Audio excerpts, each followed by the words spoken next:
Hi there, I'm Kendall, SDP's man on the street, and we're going to meet Vivian, an independent facilitator, to talk about SDP, or more specifically, what it is. So let's get going and go meet Vivian. Here with Vivian. How you doing, Vivian? I'm good, Kendall. How are you? Good. What is the SDP in simple terms? It's basically where the participant, through a person-centered planning process, is given the freedom, choice, responsibility, and control of choosing services to support their short and long-term needs and developing goals to kind of go after those services. Explain what a person-centered plan is. Well, a person-centered plan helps the participant dream big. So it allows the participant to have a greater voice in their planning. It helps identify their strengths, their desires, their hopes and dreams, and really kind of put together a blueprint of how to make that happen for their future. What's the process of switching to SDP?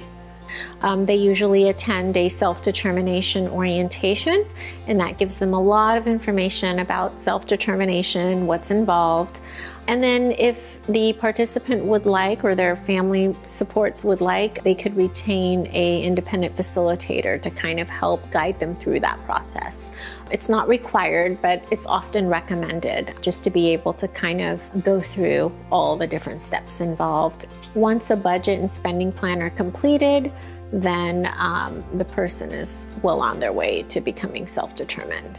What is an SDP budget? The SDP budget is based on current services that the individual has, plus any changes in their needs or unmet needs that they've had over the past year. What types of services are available under SDP? There are services actually that are part of the traditional system. There's a couple of additional services that are available through SDP. However, it avails the participant in being able to access these services from the general community rather than from those providers that are specifically through the regional center. So it gives them the opportunity to select the providers that they want to work with, determine the criteria that they want for those services. So that's kind of how it generally works with SDP services. Explain the difference between a budget and a spending plan. So the budget is the total amount of funds that are available to the individual to use, whereas the spending plan is more of how the individual will be purchasing those services. So how they want to allocate those funds towards the different services. What are the barriers to SDP? Time.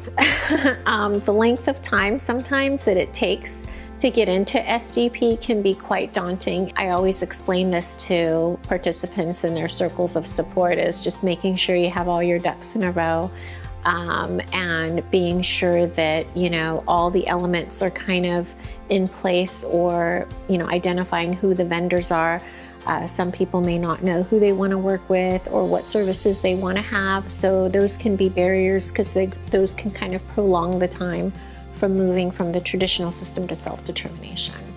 Has SDP changed the lives of your clients? Self-determination has brought a positive spin and looking at how do we want to promote strengths? How do we want to celebrate, embrace, and increase, you know, one's strengths and gifts that they have to bring to the community. It's really changed their lives for the better. I think it's raised more confidence. It's promoted more self-advocacy.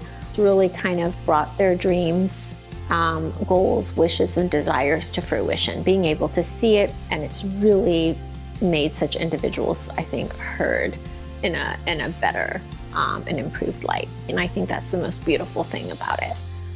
Thank you for joining us for SDP's Man on the Street. Thank you, Vivian, for being part of this. Thank you. I hope you had a good time learning what the self-determination program is and had a good time with Vivian. But until then, in our next video, this is Kendall signing out.